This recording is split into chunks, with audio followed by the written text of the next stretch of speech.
السلام علیکم۔ الف لیلہ کے مشہور اور دلچسپ قصوں میں سے ایک قصہ ہندباد اور سندباد، جس میں سندباد جہازی کے 7 سفرنامے بیان کیے گئے ہیں، ان میں سے 5ویں اور 6 سفرنامے کا احوال۔ سندباد جہازی کا 5واں سفر۔ حسب معمول ہندباد شام کے وقت سندباد کے پاس آیا اور کھانے کے بعد سفرنامہ شروع ہوا۔ سندباد نے کہا، چوتھے سفر کے بعد میں نے بہت سخت عہد کیا تھا کہ آئندہ بغداد سے باہر قدم نہیں نکالوں گا، لیکن چند روز کے عیش اور راحت نے سفر کا شوق پیدا کر دیا اور میں اسباب فراہم کر کے بصرے کی طرف روانہ ہو گیا۔ بصرہ پہنچ کر میں نے اپنے لیے الگ جہاز کا انتظام کیا اور اس کی تیاری میں اس کا خیال رکھا کہ طوفان کا مقابلہ کر سکے، اور ہر قسم کی راحت اور آسائش ہمیں فراہم تھیں۔ جہاز تیار ہو گیا تو ہم سفر پر روانہ ہو گئے اور مختلف مقامات سے ہوتے ہوئے ایک جزیرے میں پہنچے۔ وہاں میں نے رخ کا انڈا دیکھا اور اپنے ساتھیوں کو بھی دکھایا۔ میرے ساتھی منع کرنے کے باوجود اس انڈے کو توڑ کر کھا گئے۔ میں نے کہا، جو تم نے کیا ہے اس کا نتیجہ خطرناک ہے، فوراً لنگر اٹھاؤ اور یہاں سے چل دو۔ چنانچہ جلد از جلد ہم سوار ہو کر وہاں سے روانہ ہو گئے، لیکن زیادہ دور نہیں گئے تھے کہ رخ کا جوڑا آ گیا اور اپنے انڈے کو ٹوٹا دیکھ کر غیظ و غضب کے عالم میں جہاز پر حملہ آور ہوا اور بڑے بڑے پتھر اٹھا کر جہاز پر گرانے شروع کر دیے۔ کپتان نے بہت کوشش کی کہ جہاز کو اس مصیبت سے بچاؤں، لیکن ممکن نہ ہوا۔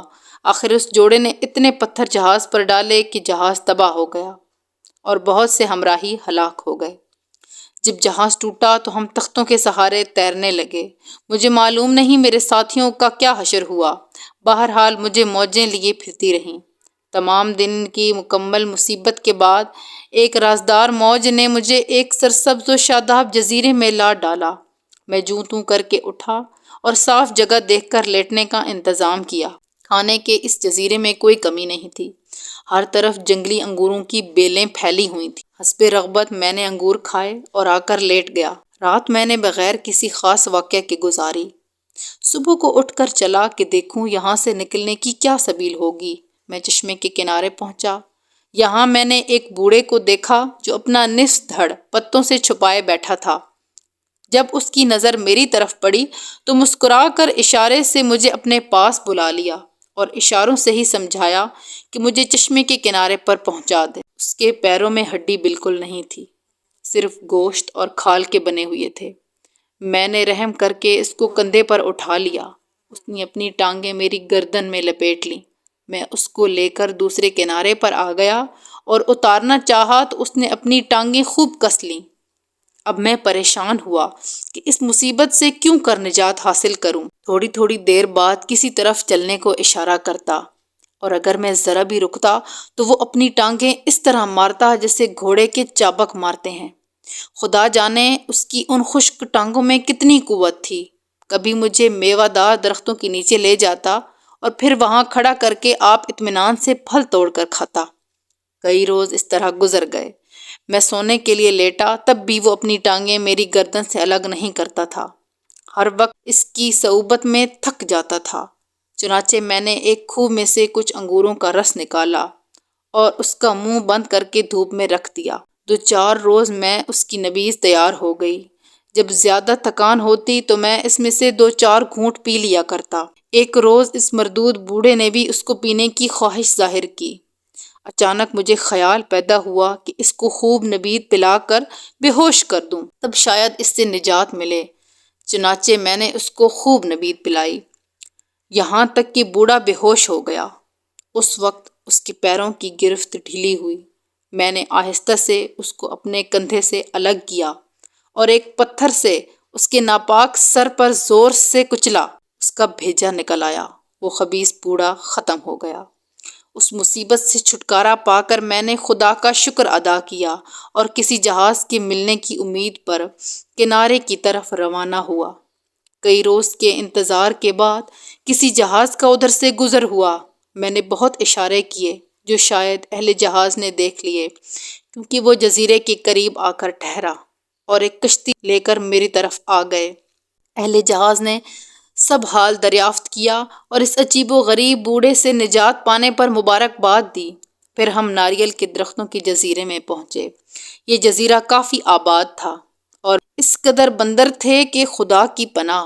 اس جزیرے کی سیر کو اندرونی حصہ تک چلا گیا۔ میں ایسا محو ہوا کہ مجھے واپسی میں کافی دیر ہو گئی۔ جب ساحل پر آیا تو معلوم ہوا کہ جہاز چلا گیا ہے۔ میں بہت پشیمان ہوا کہ خواہ مخواہ اس سیر و تفریح کے پیچھے نئی مصیبت مول لی۔ ساحل پر کچھ لوگ آباد تھے۔ وہ دن کو جنگل میں کام پر جاتے اور شام کو بندروں کے خوف سے کشتی میں سوتے۔ ان میں سے ایک شخص نے حال سن کر مجھے اپنی کشتی میں جگہ دے دی۔ کہنے لگا کہ صبح کو چند ٹوکرے لے کر جب سب لوگ جائیں گے تو تم بھی ان کے ساتھ چلے جانا۔ یہ ناریل اکٹھے کرتے ہیں، کچھ ناریل اکٹھے ہو جائیں گے تو کسی جہاز والے کو فروخت کر کے روپیہ حاصل کرنا اور پھر اس جہاز میں جہاں جی چاہے چلے جانا۔ اگلے روز ان لوگوں کے ساتھ میں بھی ٹوکرے لے کر چلا گیا۔ جنگل میں پہنچ کر ان لوگوں نے ناریل کے درختوں پر پتھر پھینکنے شروع کیے۔ تھوڑی دیر میں ناریل گرنے لگے۔ میں حیران تھا کہ درخت کی چوٹی تک پتھر نہیں جاتا اور ناریل گر رہے ہیں۔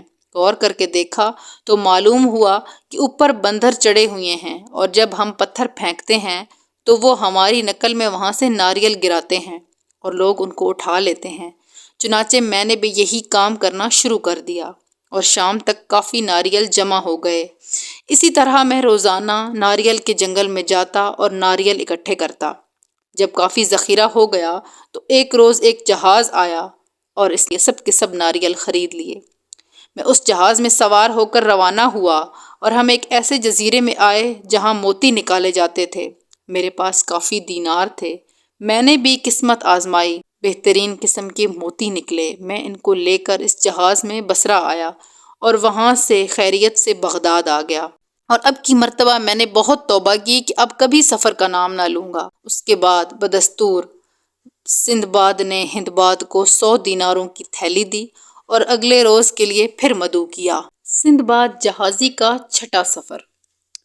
جب تک سفر کی تھکن رفع نہیں ہوئی اور ان ہیبت ناک واقعات کی یاد تازہ رہی جو 5ویں سفر میں مجھے پیش آئے تھے، میں نے اپنا عہد نبھایا۔ لیکن جب عیش و عشرت اور زندگی کی یکسانی سے جی اچاٹ ہوا تو میں نے پھر سفر کی ٹھانی۔